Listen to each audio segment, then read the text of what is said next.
আসসালামু আলাইকুম রহমতুল্লাহি ওয়া বারাকাতুহু। প্রিয় দর্শক ভাইরা, আমি আপনাদেরকে সরাসরি চরমোনাই মাহফিলের যে পার্কিং এর ব্যবস্থা করা হয়েছে গাড়ির যা রাখার জন্য, সেই পার্কিং এর জায়গা থেকে আমি আপনাদেরকে সরাসরি দেখানোর চেষ্টা করতেছেন। দুইজন স্বেচ্ছাসেবক মুজাহিদ ভাই, তারা কাজ করতেছেন, তারা কিছু বলবেন। আপনারা এখানে কোন দিন আসছিলেন, এখানে কিসের দায়িত্ব পালন করতেছেন বলেন? বুঝতে পারিনি। আপনারা চরমোনাই মাহফিলে আসছেন, কতদিন আগে আসছেন? আচ্ছা, 6 দিন।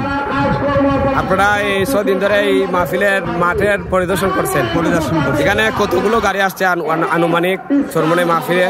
অনুমানিক গাড়ি 5,000 মতো আছে। 5,000। হ্যাঁ। তাহলে এখানে কোন কোন দেশ থেকে চরমোনাই মাহফিলে বাসগুলো আসছে আপনারা এটা বলেন? বহু দেশ, অন্য অন্য দেশ থেকে অনেকগুলো গাড়ি আছে, সব জেলার তানি আছে।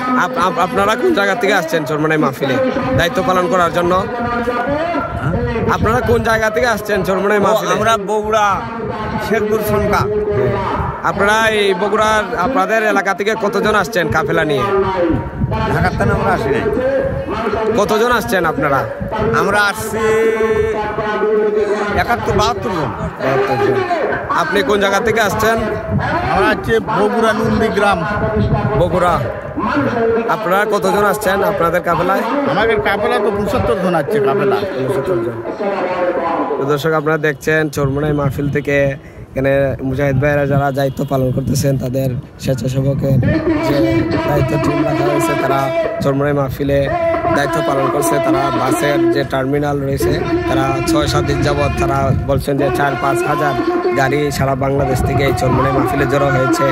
শুধু গাড়ি নয়, শত শত লঞ্চ রয়েছে চরমোনাই মাহফিলে এই পার্কিংয়ে। আজকের মতো এখান থেকে বিদায় নিচ্ছি। আসসালামু আলাইকুম।